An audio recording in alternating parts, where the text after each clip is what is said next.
Sexual harassment is pervasive in our culture, and prevention and education is as important as any safety training in the workplace.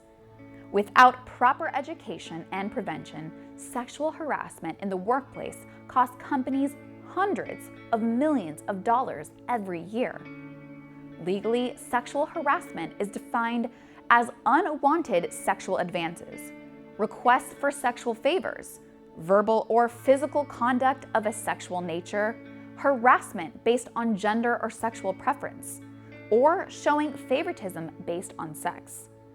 This may not always happen between two employees.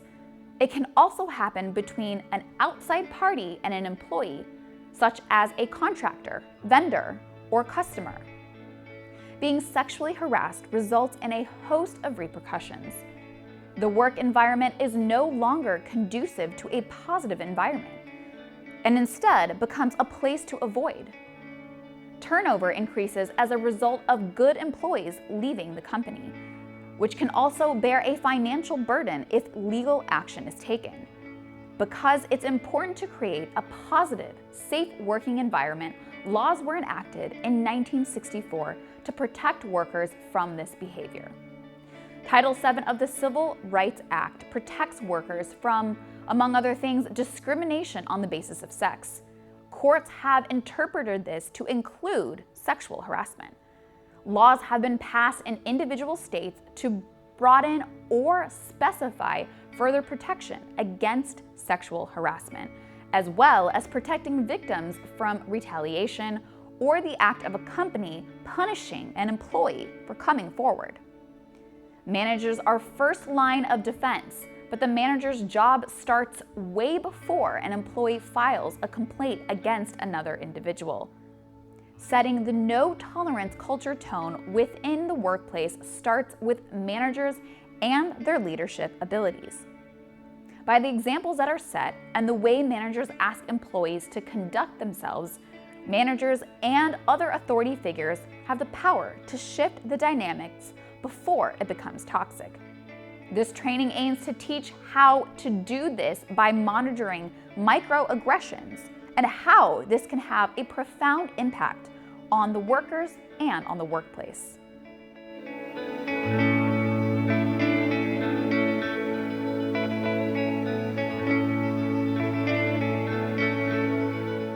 Sexual harassment isn't always just touching with or without sexual intent. And more often than not, it comes in more subtle but equally uncomfortable forms. Staring, stalking, degradation, and exclusion are all considered sexual harassment. Here, we see a female employee who is followed on a daily basis to the water fountain. Instead of a random pattern of run-ins, the perpetrator of the harassment has made it his goal to follow his victim on her daily trip to get a drink. Aggressive or even subtle forms of sexual harassment make the victim feel threatened, angry, and scared. It is the duty of the manager or supervisor to ensure that consequential action is taken with every case of sexual harassment.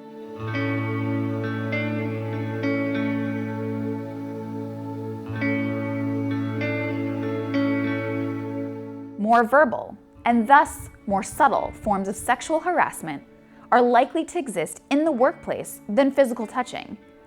These are harder for a manager to notice, such as inappropriate jokes, suggestive comments, aggressive glances and smirking. Implicit messaging, texts, and emails can make a victim feel equally as uncomfortable as physical touching. Even comments about someone's appearance or an overheard private conversation that may seem innocent but can easily be misread as sexual harassment, especially coming from someone in a position of power.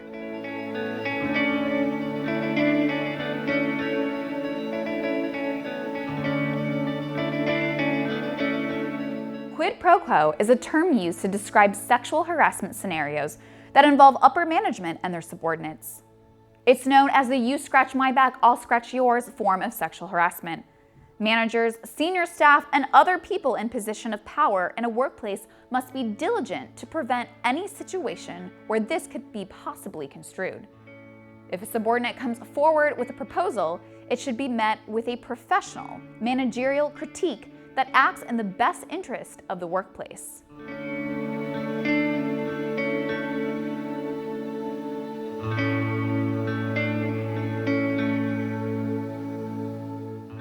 Favoritism, exclusion, and unequal treatment, while often seen as bullying, are all considered sexual harassment if it involves a clear gender-related disparity. It is also considered sexual harassment if it involves excluding people of a certain sexual orientation. Both of these are against the law and are subject to legal action if they occur in the workplace. As a manager, this can come in the form of assigning one person more serious work, while smaller, easier, and non-challenging tasks are assigned to another person of the same job title, or collaborating more with one subordinate than another simply because they are of a favorite gender to the manager. This is known as sexism, which is a deeper rooted prejudice that, when shown, is often in the form of sexual harassment.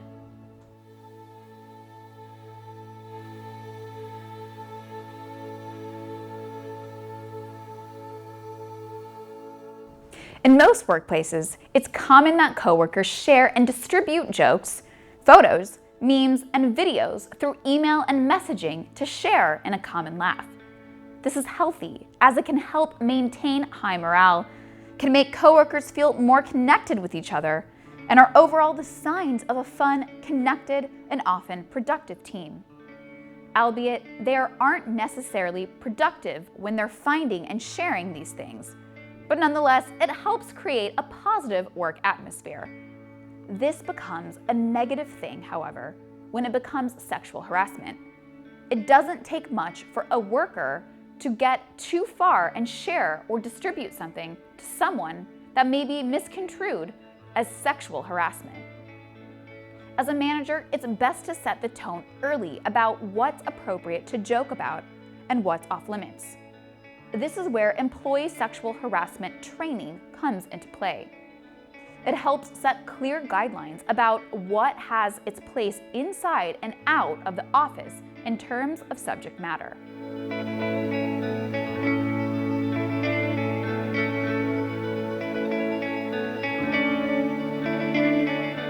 Now that we've explored what could be considered sexual harassment, it's a manager's job to ensure that it doesn't have a place in the work atmosphere.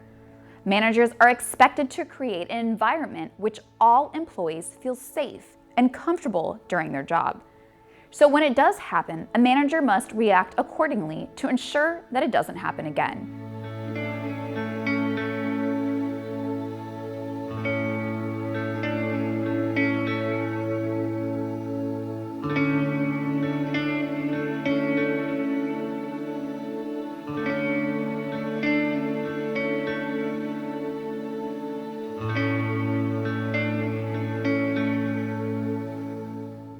When an employee comes to a manager about sexual harassment, it's important the manager first and foremost asks the employee to collect evidence by encouraging them to save emails, take screenshots, keeping a log or writing down statements of witnesses. Concrete evidence can help a manager make an appropriate punitive decision.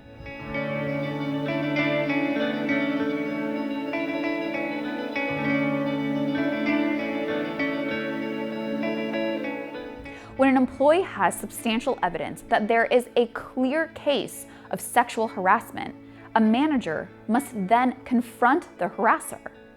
In order to protect the victim from backlash, it's best to keep it as anonymous as possible. Once all evidence is presented and the situation has been brought to light, a manager must then use their best judgment in how to handle the situation. This includes written warnings, suspension, demotion, or termination, depending on the severity of the harassment. Remember that taking minimal punitive action creates the notion that harassers will only get a slap on the wrist, which will create no improvements in the workplace culture. But the most important thing to remember as a manager is that it is illegal to enact any payback for reporting the sexual harassment. Doing so will result in termination and possible legal ramifications.